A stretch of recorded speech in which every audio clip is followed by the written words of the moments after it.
Well, I've made a start. As you can see, I have taken off the vent on this side and the side panel, and I've done the same over there as well.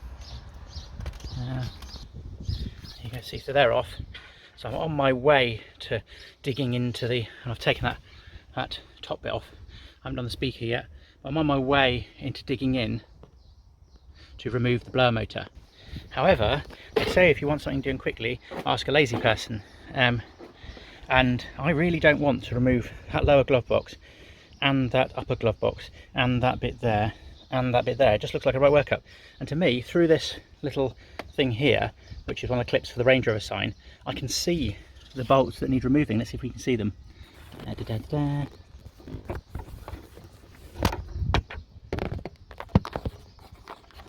you go, there they are. Can you see them? Just there.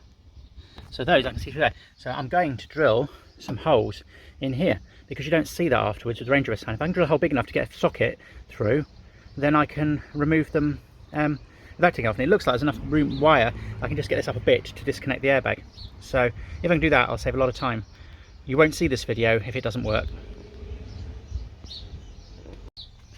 So I'll drill the hole using one of these hole saw kits, just like that. So I decided, why drill a small hole when you can drill an absolutely massive hole? So this is the hole I've made. Right, well, there's an inner skin, which is this bit, which just flaps around when I try and put the cutter through it. So we're resorting to the oscillating cutter, or multi-tool as they're called. Okay, well, it looks like it's going to work. So what I've done is I've put a flexible joint on the end of there, because my hole isn't exactly in the right place, and then a 10mm socket. You have to be super careful, by the way, when drilling the holes and using the multi-cutter, not to cut too deep, because as you can see, the airbag wire's just behind there, just looming, just wanting you to cut it. As long as you only cut surface deep in the plastic, you're laughing. So here's my hole, and if we look through the side, so we can get it, so we can watch my, there we go.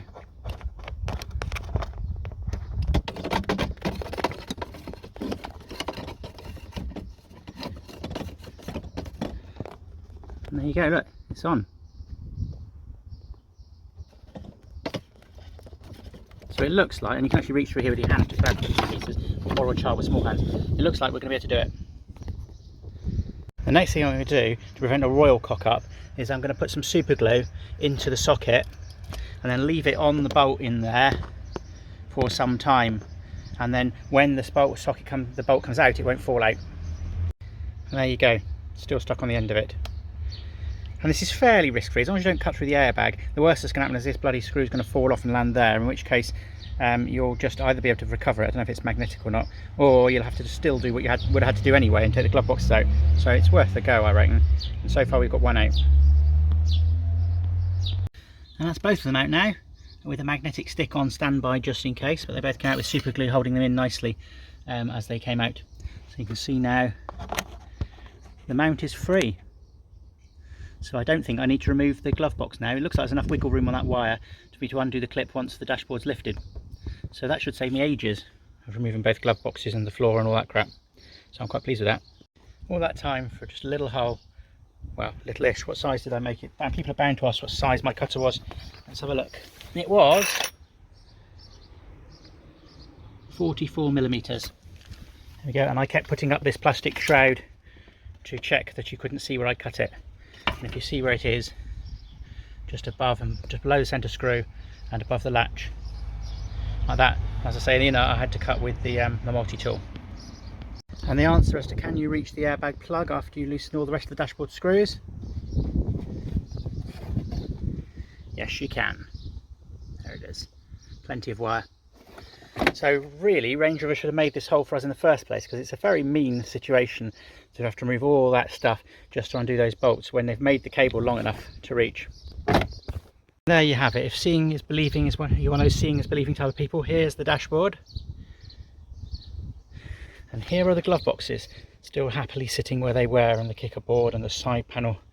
All thanks to this little hole, which got me to these two clips here on the back of there.